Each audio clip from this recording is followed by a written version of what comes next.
yang diterima oleh Badan Amil Zakat. Jadi pengelola seandainya dia sibuk, tidak punya waktu yang lain untuk membiayai keluarganya, maka bisa dia menggunakan 1/8 dari dana zakat yang terkumpul diambil zakat. 7/8-nya dipergunakan untuk Assalamualaikum warahmatullahi wabarakatuh. Sahabat muda, lanjutan tentang pengelolaan Badan Amil Zakat yang baik. Kali ini saya akan mengambil topik tentang keunggulan pembiayaan yang dilakukan oleh Badan Amil Zakat atau lembaga amil zakat di Indonesia.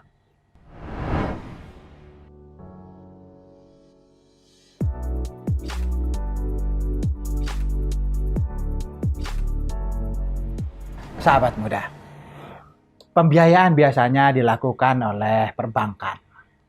Perbankan keuntungannya diperoleh dari orang menabung, ditampung oleh bank, kemudian dialokasikan, dipinjamkan ke orang lain. Selisihnya itu adalah keuntungan utama dari perbankan.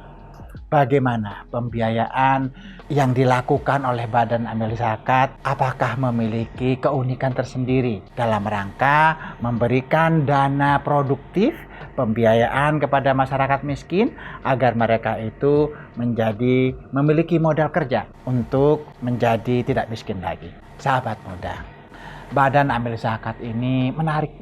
Sumber dananya berasal dari muzaki atau orang yang berkewajiban mengeluarkan zakat. Filosofinya zakat ini ada kontribusi dari yang kaya kepada yang miskin.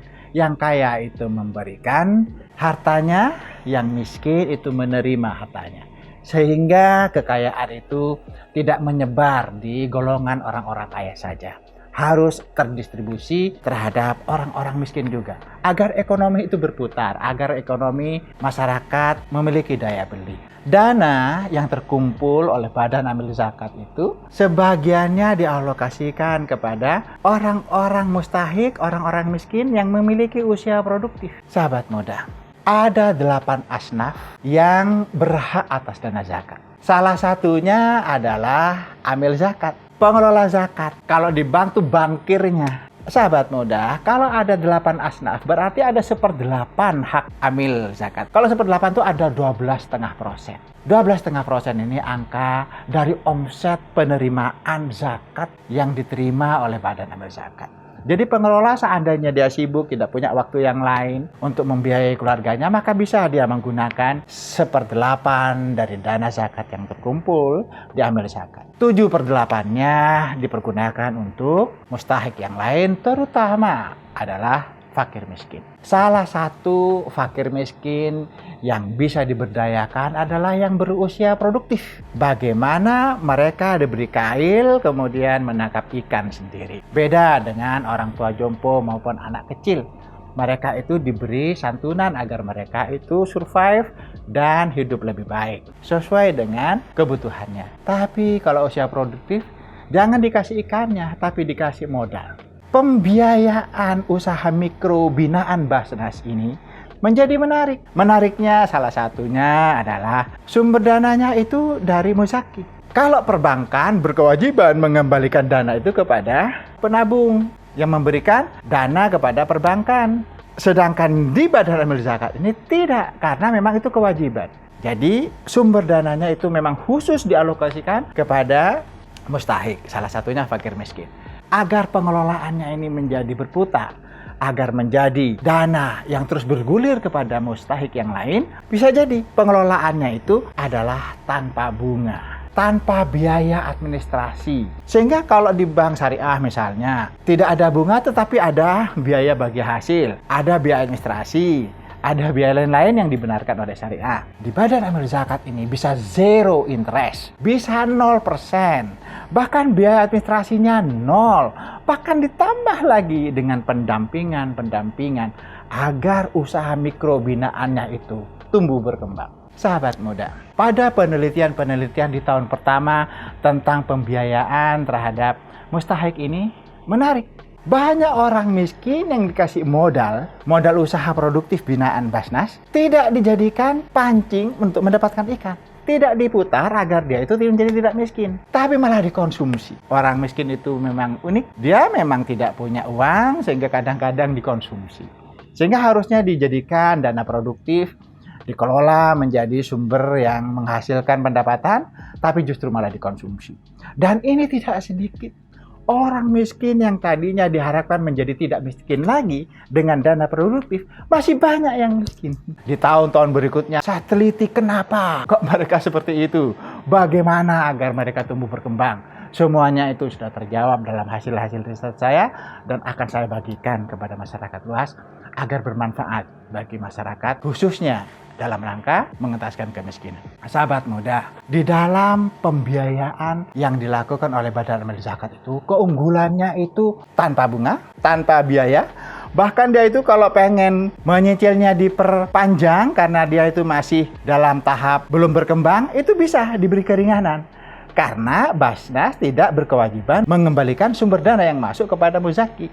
Karena itu semacam sudah dana yang diberikan untuk mustahik, untuk orang fakir miskin. Bahkan kalau seandainya masyarakat miskin yang diberdayakan, dia itu gagal usahanya, ada resiko bisnis usaha mikronya yang dibina oleh Basnas menjadi tidak apa-apa, tidak merugikan, karena memang itu memang dana umat. Tetapi tentu kita sebagai pengelola Badan Amil Zakat harus berpikir bagaimana agar dana itu tetap menjadi dana bergulir, bisa mengentaskan kemiskinan, bahkan harus menjadi dana yang dipakai oleh orang miskin yang lain agar menjadi orang tidak miskin juga. Sahabat muda, ternyata orang miskin itu tidak hanya miskin secara struktural, tapi juga miskin secara kultural. Ada semacam karakter yang memang kadang harus diberi binaan.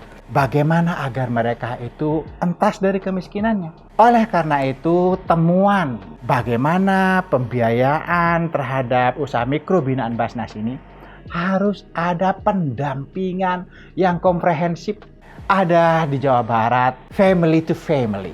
Satu keluarga kaya menyantuni satu keluarga miskin. Itu efektif juga agar menjadi tidak miskin lagi. Sahabat muda, harus ada pendampingan di bidang entrepreneurship. Harus ada pendampingan bagaimana mengelola usaha mikro itu agar menjadi tumbuh berkembang. Banyak orang miskin itu pendidikannya rendah, gizinya rendah, dan mereka memang tidak tahu bagaimana mengelola dana miskin itu. Dana produktif yang diberikan sering gagal untuk menjadi tumbuh berkembang. Karena mereka banyak hal yang kurang. Tidak hanya tidak punya uang, memang tidak punya pendidikan, tidak punya kemampuan untuk berbisnis, sehingga memang harus ada pendampingan dari Basnas, pendampingan dari lembaga keuangan zakat infak sedekah ini, agar mereka itu menjadi berdaya sendiri, tidak tergantung kepada orang lain lagi. Pembiayaan yang zero interest, zero biaya administrasi, dan segala semacamnya itu diberi keringanan harus diikuti juga dengan tambahan gratis pembinaan bagaimana usaha mikronya itu dari dana yang diberikan itu menjadi tumbuh berkembang. Pendampingan entrepreneurship ini menjadi perlu dilakukan karena orang miskin itu memang betul-betul membutuhkan semua itu. Membutuhkan dananya, membutuhkan pendidikannya, dan membutuhkan pendampingan keseluruhan agar mereka itu terjaga konsumsi keluarganya, agar juga terjaga bagaimana mengelola dengan baik. Sahabat muda, pembiayaan yang dilakukan Badan Amil Zakat atau lembaga Amil Zakat itu jauh lebih baik dibandingkan dengan kreditur yang biasanya mengandung resiko akhirnya disita. Di sini tidak ada yang namanya jaminan karena memang tujuannya adalah mengentaskan kemiskinan. Sasarannya memang orang-orang miskin.